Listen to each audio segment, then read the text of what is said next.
Hello guys, welcome to my YouTube channel cooking journey with ફ્લેવરમાં હું મેઘા પંચાલ આપનું સ્વાગત કરું છું। તો મિત્રો, આ તમે આજની મારી તૈયારી જોઈને તમે ગેસ કરી શકશો કે મેં આજે કઈ રેસીપી બનાવવાની છું। એ તમે મને કોમેન્ટમાં જણાવજો। હું તો જણાવી જ દઈશ તમને, પણ તમે પણ તમારી રીતે મને જણાવજો। તો અહીં મેં લીધા છે સુરતી વાલોળ, વાલોળના બિયા લીધા છે, લીલી તુવરના દાણા લીધા છે, વટાણા લીધા છે, હળદર, અજમો અને મીઠું લીધું છે, સાથે સૂકું લસણ, કોપરાનું છીણ અને સિંગદાણા લીધા છે, રૂટીનના મસાલા લીધા છે, તલ લીધો છે, લીલા ધાણા, લીલું લસણ, આદુ અને મરચાં લીધા છે, સુરણ, રતાળુ, કેળા અને મોટા મરચાં લીધા છે।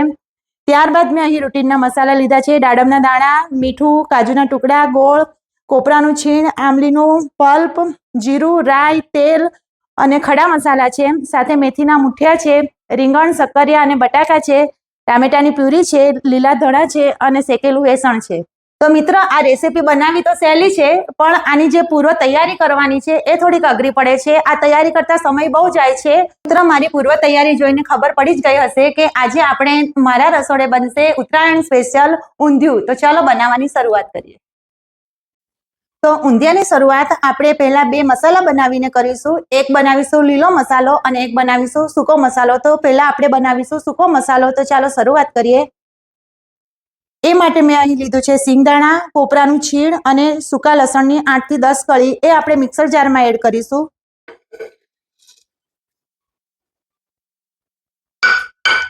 અને આપણે ગ્રાઇન્ડ કરી લઈશું।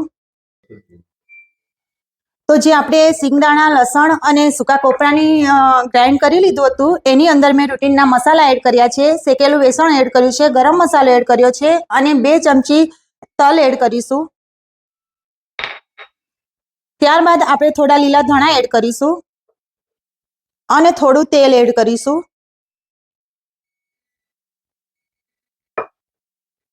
હવે હાથ વડે આપણે બધા મસાલાને મિક્સ કરી લઈશું। આ જે મેં સૂકો મસાલો બનાવ્યો છે, આ મસાલો આપણે કોઈ પણ ભરેલા શાકમાં ઉપયોગ કરી શકીએ છીએ। આ રીતે મુઠ્ઠી વડે અને મુઠ્ઠી વડે એટલું મોવણ મેં નાખ્યું છે અને આ રીતે આપણે મસાલો બનાવી લઈશું। જેથી તો મિત્રો, સૂકો મસાલો તો બનાવીને તૈયાર કરી લીધો છે। હવે આપણે લીલો મસાલો બનાવીશું। એ માટે મેં અહીં લીલા ધાણા લીધા છે, લીલું લસણ લીધું છે, આદુનો ટુકડો લીધો છે અને લીલા મરચાં લીધા છે। આને પણ આપણે પેસ્ટ બનાવી લઈશું। આ લીલો મસાલો પીસી લીધો છે। આમાં મેં પાણી એડ કર્યું ન હતું, ડાયરેક્ટ જ પીસ્યો છે। હવે આપણે આને પ્લેટમાં કાઢી લઈશું। બંને મસાલા બનાવીને તૈયાર કરી લીધા છે। ત્યારબાદ આપણે જે આ સુરતી વાલોળ, વટાણા, લીલી તુવેર અને જે વાલોળના બિયા લીધા છે એનો આપણે વઘાર કરી લઈશું। એ માટે મેં અહીં તેલ ગરમ મૂકી દીધું છે।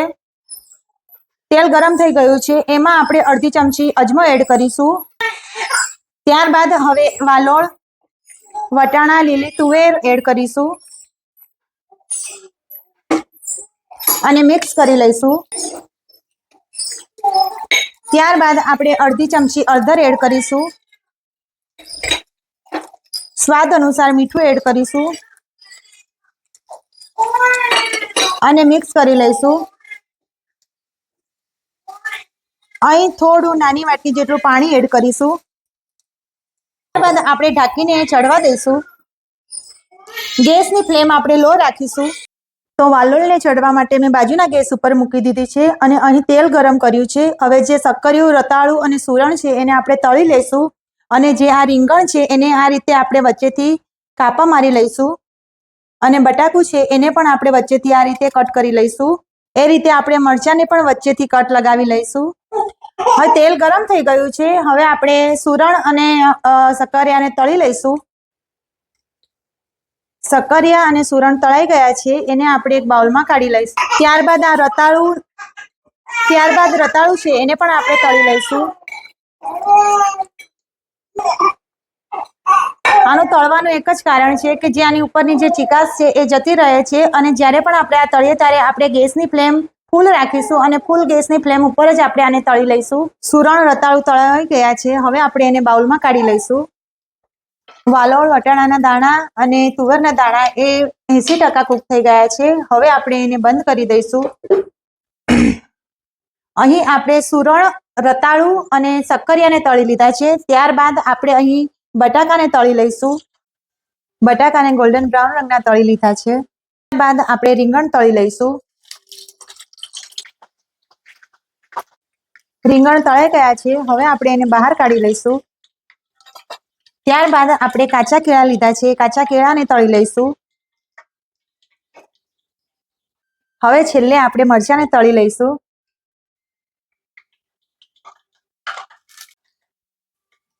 મરચાંને આપણે વધારે નહીં તળશું, 1 થી 2 મિનિટ માટે જ તળી લઈશું.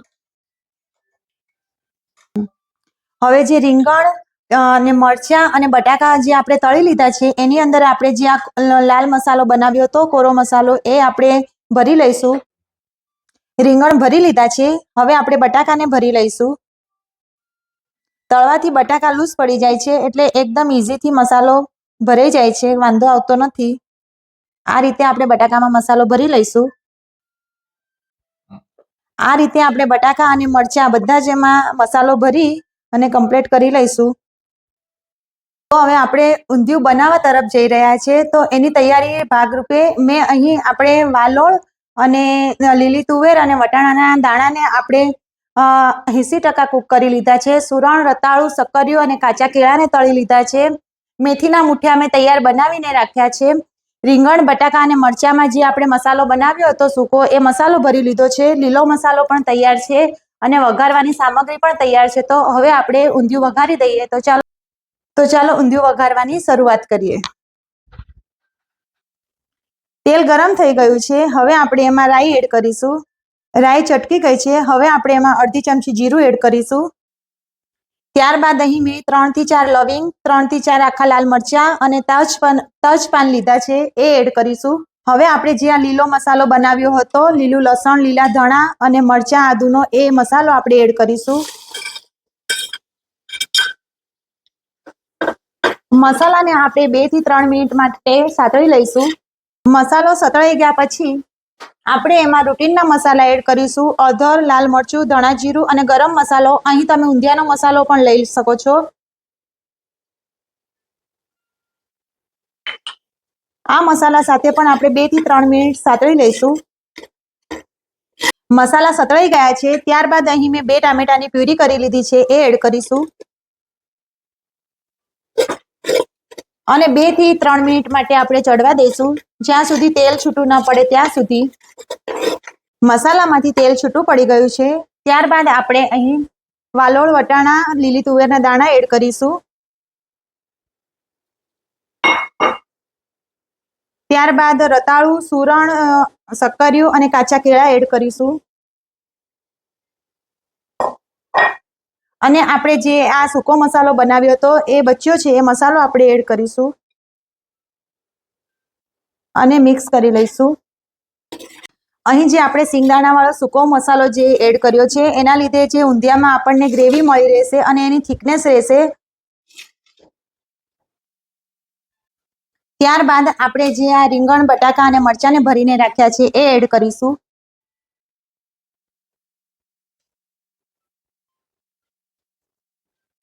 અને મિક્સ કરી લઈશું. ત્યારબાદ આપણે અહીં થોડું પાણી એડ કરીશું, આશરે નાની વાટકી જેટલું.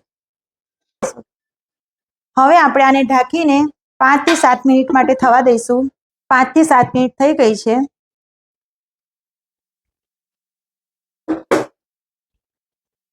આજુબાજુ સાઈડમાં તેલ પણ છૂટું પડી ગયું છે. હવે આપણે સ્વાદ અનુસાર મીઠું એડ કરીશું.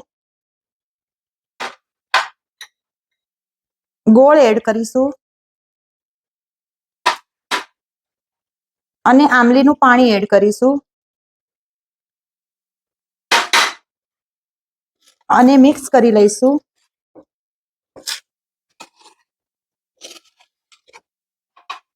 હવે આપણે જે આ મેથીના મુઠિયા બનાવીને રાખ્યા હતા, એ એડ કરીશું અને મિક્સ કરી લઈશું. હવે મેથીના મુઠિયા એડ કર્યા પછી આપણે 5 થી 7 મિનિટ ઢાંકીને ફરીથી રહેવા દઈશું. 5 થી 7 મિનિટ થઈ ગઈ છે. ત્યારબાદ આપણે કાજુના ટુકડા એડ કરીશું અને લીલા ધાણા એડ કરીશું. એકવાર સરસ રીતે મિક્સ કરી